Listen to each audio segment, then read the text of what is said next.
네, 여당의 압승과 야당의 참패, 특히 한국당도 한국당이지만 바른미래당과 평화당은 활약이 거의 눈에 띄지 않는 결과였습니다. 야권발 정계 개편이 불가피할 것이라는 관측도 자연스럽게 나옵니다. 야당들의 선거 평가와 전국 전망 이야기 나눠보겠습니다. 정치부 황영택 기자 나와 있습니다. 자, 황 기자, 네. 바른미래당 얘기부터 해볼까요? 유승민 공동대표가 대표 자리를 내놨습니다. 네, 바른미래당의 유승민 공동대표 이번 선거에서 선대위원장직을 맡아서 진두지휘했습니다. 오늘 오전에 기자회견을 열어서 대표직을 사퇴하겠다 이렇게 밝혔는데요. 먼저 사퇴의 변을 들어보시겠습니다. 국민의 선택을 무겁게 받아들이고 선거 패배의 책임을 지고 사퇴합니다. 대표직을 물러나 성찰의 시간을 갖겠습니다. 저의 모든 것을 내려놓고 다시 시작하겠습니다. 네, 바른미래당은 한 지붕 두 가족이라고 할 정도로 선거 과정에서 내용을 계속 겪었는데요. 광역단체장과 국회의원 재보궐선거에서 단 한 곳도 승리하지 못했습니다. 특히 당력을 집중했던 서울시장 선거에서 최소 2위 30%대 득표율을 기대했던 당의 간판이죠. 안철수 후보가 3위 10%대에 그치면서 내부 상황이 더 복잡해졌습니다. 한국당 김문수 후보와 당대당 통합까지 거론했던 안철수 후보도 자신의 거취를 어떻게 할 건지 고민에 들어간 상태입니다.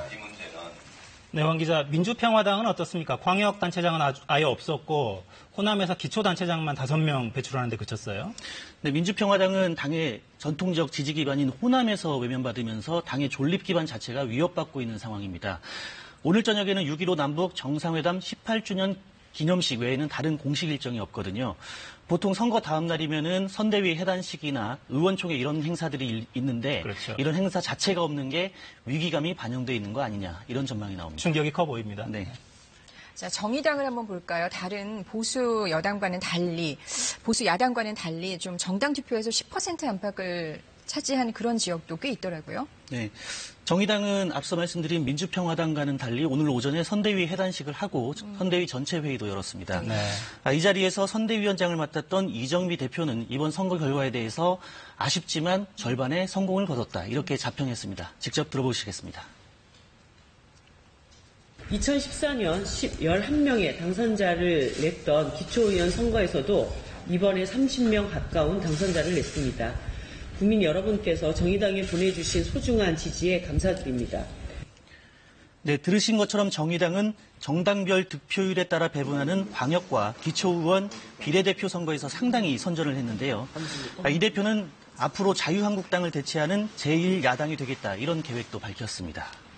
네, 그러니까 반응들을 종합해보면 여당은 압승, 진보는 선전했고 범보수는 참패했다 이렇게 좀 정리를 해볼 수 있을 것 같습니다. 그만큼 정계 개편 압력은 높아지겠습니다. 제3지대에 있는 야당들의 성적도 좋지 않아서 압력은 더 높아질 것 같습니다. 네, 그럴 가능성이 상당해 보입니다. 아시다시피 이번 선거는 남북 정상회담 그리고 북미 정상회담으로 이어지는 일련의 한반도 평화 분위기가 있었지 않습니까? 네. 그런데 보수 야권은 과거 색깔론 프레임을 대응해서 유권자들의 마음을 얻는 데 실패했다는 분석이 많았습니다. 이 때문에 보수 야권의 정치 노선을 재정립하고 이 과정에서 의원들의 이합 집산이 이뤄질 가능성이 있어 보입니다. 특히 바른미래당이 주목을 받고 있는데요. 과거 바른정당과 국민의당이 통합한 바른미래당이 제3정당으로서 의미 있는 성과를 거두지 못하면서 이번에 다시 갈라지게 되는 거 아니냐. 이런 시나리오도 자주 언급되고 있습니다. 재보선 결과도 비슷하죠. 지금 여당이 11석을 차지함으로써 이제 제1 지위를, 일당 지위를 확고하게 하게 됐어요. 그러면 이렇게 되면 보수 야당으로서는 쇄신의 압력을 더욱더 받게 되겠죠. 네, 그렇습니다. 말씀하신 대로 재보궐선거에서 민주당이 얻은 의석수 12곳 중에 11곳이죠. 제1당 원내를 확실히 했습니다. 11석을 더하면 130석이 되거든요. 그렇다고 기존의 여소야대 균형까지 바뀌어버리는 건 아닙니다. 여전히 여소야대는 유지가 되는데요. 다만 늘어난 민주당 의석에 범진보로 분류되는 민주평화당과 정의당 등을 계산하면 친여 성향의 의석수가 과반인 150석을 넘습니다.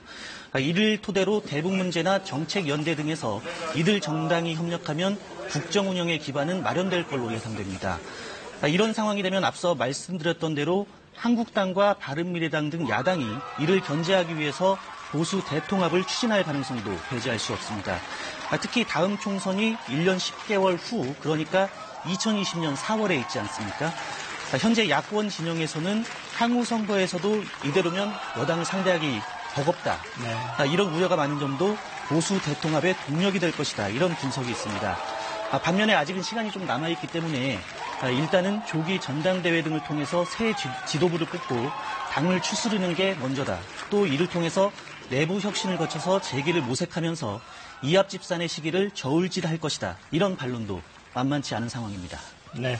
이번 선거를 통해서 드러난 민심이 단순히 당을 합치느냐 쪼개느냐 이런 수준이 아닐지도 모르겠습니다. 그렇습니다. 각 정당들이 이 표심이 어디에 있는지 좀 잘 분석해 왔으면 좋겠습니다. 황 기자 잘 들었습니다. 고맙습니다.